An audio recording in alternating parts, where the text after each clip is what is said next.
Olá, galera que nos assistem. Nós somos acadêmicas de agronomia da disciplina de irrigação e drenagem, e a Amanda e eu, a Aine. E agora a gente vai estar falando um pouquinho sobre o tema de sistemas de drenagem superficial. Bom, a drenagem consiste, drenagem superficial, né? A drenagem consiste no escoamento das águas que se acumulam na superfície do terreno, seja por motivo natural ou artificial, e é recomendada para que o solo ganhe maior e melhor resistência à aeração e estruturação.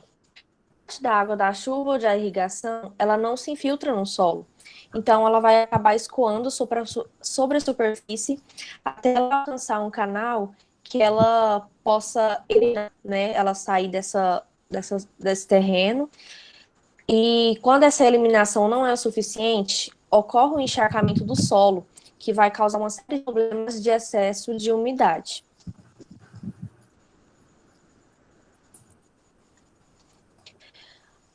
Então, a drenagem natural das águas superficiais, ela pode ser melhorada por meio de obras que podem se agrupar em duas classes distintas. A primeira é através da sistematização do terreno e a outra é através da construção de uma rede de drenagem. Essas obras, elas se complementam e possuem características diferentes que vão depender se a área é ou não irrigada e se ela é um terreno plano ou acidentado. Aí, quando a gente fala em problemas de drenagem agrícola, evidentemente que o enfoque a ser dado diz respeito fundamentalmente a terrenos baixos ou terrenos de várzeas.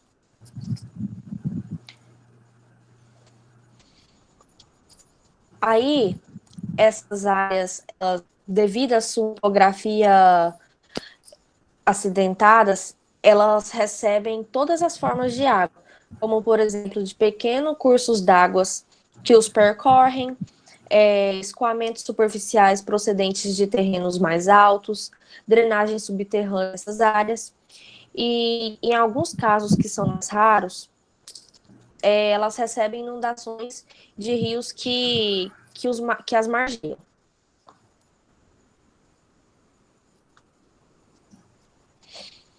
Para interceptar essas águas superficial dos terrenos elevados, nascentes e até mesmo a drenagem desses terrenos, a solução é a construção de terrenos de encosta, que também são chamados de drenos de contorno. Pequenos cursos d'água que percorrem a área de baixada têm a sua calha dimensionada e o seu curso retificado.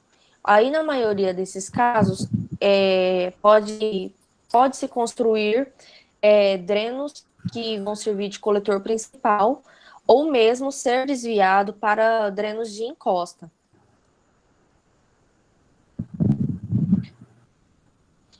A drenagem, né, como eu disse, a drenagem superficial, ela vai constar de um sistema de drenos que vai visar a eliminação da água que cobre a superfície dos terrenos.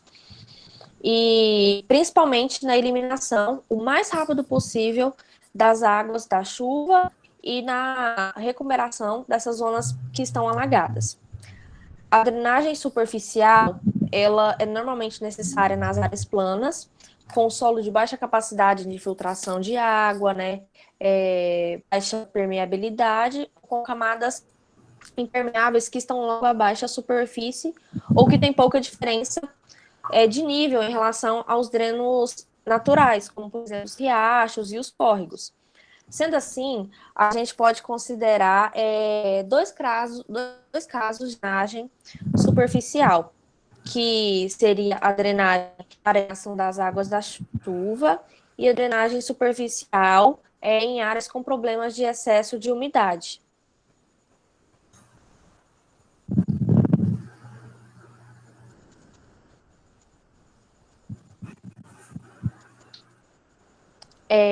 Existem, né, como eu disse, como tem áreas com excesso de umidade, vão existir as regiões que são úmidas e as semi-úmidas.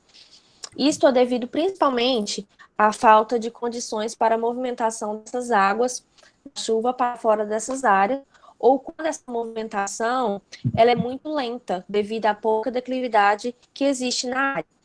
Então, para essas áreas, normalmente tem que se associar a drenagem superficial com a drenagem do solo, a fim de torná-las essas áreas agricultáveis. E aí, na foto, temos, né, alguns exemplos de áreas que foram inundadas, aí você acaba perdendo lavoura, e o problema também acontece na hora de fazer a colheita, com o maquinário que é muito pesado, pode acabar atolando, né?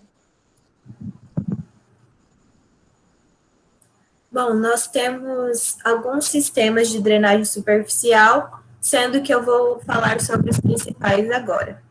Temos o sistema natural, que é um sistema que ele se adapta melhor em áreas que tenham depressões muito fundas e muito largas ou em grande quantidade, que faz com que elas se tornem difíceis de serem aterradas, e consiste em ligar as depressões por meio de drenos rasos que conduzam água para a saída natural da área. Esses drenos eles devem ser o mais raso possível e com as faces laterais pouco inclinadas, para que elas não interfiram nas práticas agrícolas. No meio rural, muitas vezes esse sistema é conhecido como esgotamento de várzea. Temos o sistema em camalhão ou terraço, que é um sistema que se adapta melhor em áreas úmidas e com pouca declividade, e com o solo pouco permeável. Ele consiste na construção de camalhões largos e em sequência, de modo que entre os camalhões existe uma depressão, que vai funcionar como um dreno. Segundo técnicos de drenagem, a altura do centro dos camalhões deve variar de 15 a 50 centímetros, e o comprimento desses camalhões pode ser de até 300 metros, e sua largura vai variar de acordo com o tipo do solo. Se for um solo de drenagem muito lenta, a largura vai ser de 6 a 12 metros. Se for um solo de drenagem lenta, a largura pode ser de 10 a 20 metros. E se for um solo com drenagem média, a largura pode variar de 15 a 30 metros.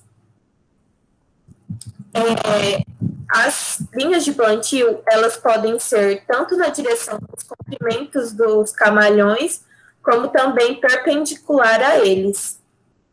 Temos aqui um exemplo de camalhões.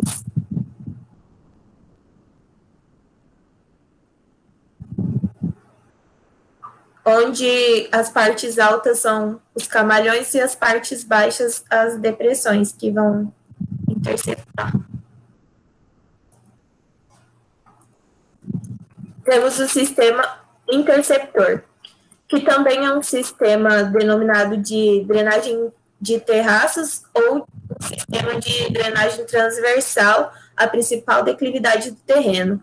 Ele é um sistema que se adapta melhor em áreas de solo que são pouco permeáveis e onde a principal fonte d'água que mantém as áreas planas com alto teor de umidade é o fluxo que vem do lençol freático proveniente das encostas. Ele tem a função de interceptar por meio de canais o fluxo d'água do lençol freático e o escoamento da água das chuvas dos terrenos periféricos em relação às áreas baixas e conduzir essa água para fora da área com problema de excesso de umidade. É um sistema bastante eficiente, porque ele é preventivo, ele minimiza a capacidade dos drenos necessários nas áreas baixas.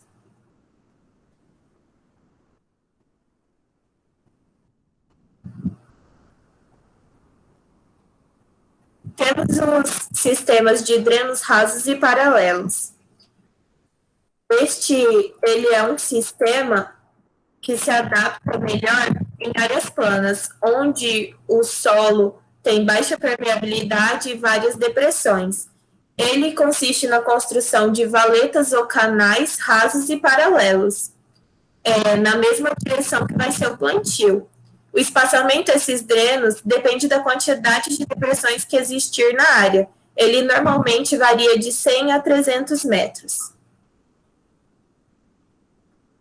Temos o sistema de espinha de peixe, que ele é usado quando o terreno apresenta uma depressão estreita, que pode ser colocado os drenos coletores. As linhas laterais entram de ambos os lados no coletor e motivam para uma drenagem dupla ao longo do sentido do último coletor. Temos o duplo principal, que ele é usado quando o terreno apresenta uma depressão larga. Ele pode ser considerado uma modificação do sistema de espinha de peixe.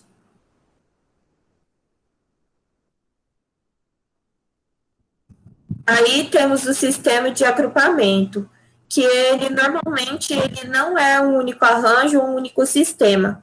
Ele é usado em toda a área a ser drenada, combinando vários tipos de sistemas de acordo com as características de cada parcela do terreno e suas necessidades, podendo ser composto por vários sistemas, por isso o nome de agrupamento.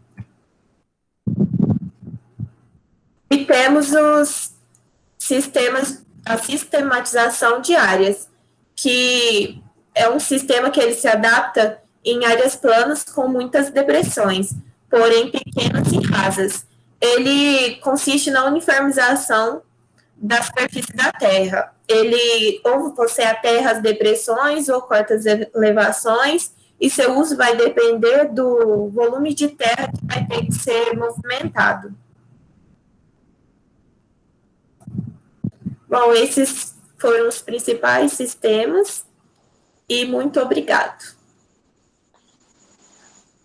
Obrigada a todos que nos assistiram.